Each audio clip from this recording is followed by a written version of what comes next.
Yang di-Pertuan Agong Al-Sultan Abdullah Riayatuddin Al-Mustafa Bilal Shah menzahirkan rasa sukacita dengan lawatan ke Turkish Aerospace Industry (TAI) sempena lawatan negara ke Turki. Al-Sultan Abdullah mahu Malaysia mempelajari teknologi yang dimiliki pemain utama aero angkasa di negara itu. Butirannya bersama wartawan Farhana Azwani Ismail di Ankara. Baginda turut menzahirkan rasa kagum dengan teknologi yang dimiliki TAI dan berharap kerjasama lebih rapat di antara kedua-dua negara, khususnya dalam teknologi pembuatan pesawat udara serta penyelidikan dan pembangunan R&D. Ini lawatan pertama kali saya ke Turkish Aerospace Industry dan saya perhatikan banyak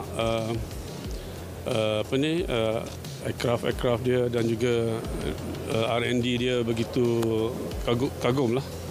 Dan saya dimaklumkan ada juga anak-anak muda kita ya untuk mempelajari sikit sebanyak hal-hal teknologi di sinilah, dan mereka telah melangkah begitu jauh dari segi teknologi dan mereka berharap sangat untuk bekerjasama dengan pihak Malaysia dalam hal ini. Dalam kunjungan ini, Baginda turut menyaksikan pertunjukan udara menggunakan pesawat tempatan yang dibangunkan TAI, termasuk pesawat tanpa pemandu dan pesawat latihan. Sultan Abdullah kemudiannya berkenan mencuba simulasi pesawat milik TAI. Baginda berkenan bertemu dan beramah mesra dengan sebahagian pelajar Malaysia yang sedang menuntut di Turki serta 7 pelajar dari Universiti Kuala Lumpur UniKL yang menjalani latihan praktikal selama sebulan di TAI. Di sini saya dapat mempelajari semua tentang pesawat berkenaan dengan daripada segi pertahanan, iaitu terutama sekali daripada bahagian Hurjet, iaitu combat aircraft dalam Turkish Aerospace Industry.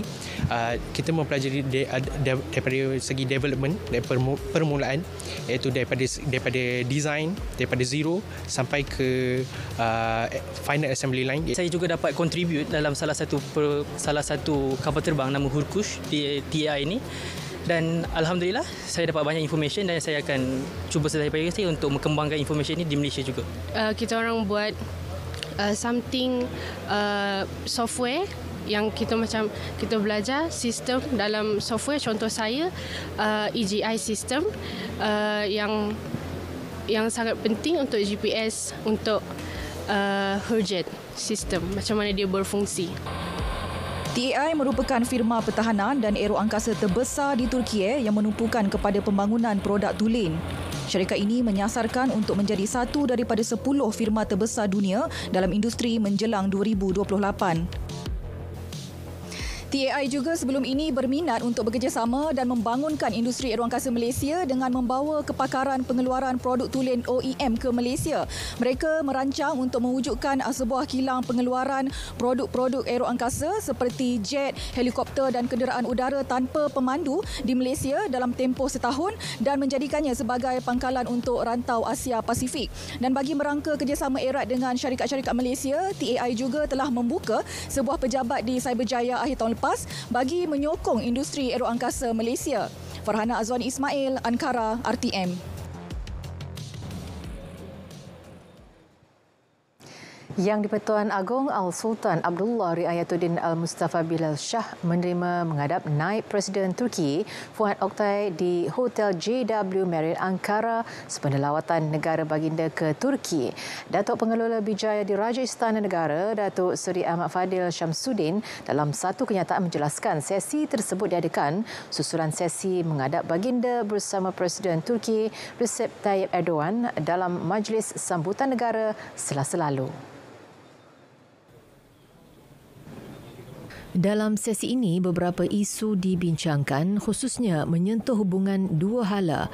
Ia merupakan kesinambungan daripada lawatan Perdana Menteri ke Turki Julai lalu. Dalam lawatan sama, rangka kerjasama strategik telah dipertingkat kepada perkongsian strategik menyeluruh. Pengukuhan kerjasama meliputi bidang-bidang sedia ada dan penerokaan bidang baharu antaranya keselamatan makanan, pendidikan, komoditi, pertahanan, minyak dan gas serta tenaga boleh diperbaharui. Tahun ini merupakan tahun ke-58 jalinan hubungan diplomatik Malaysia-Turki. 23 perjanjian MOU ditandatangani sejak 1977 dan hubungan perdagangan kedua-dua negara semakin berkembang sejak termeterainya Perjanjian Perdagangan Bebas FTA pada 2014. Turki adalah rakan kongsi dagang ketiga terbesar Malaysia di Asia Barat selepas Arab Saudi dan Emirat Arab Bersatu UAE dengan nilai hampir 17 bilion ringgit pada tahun lalu.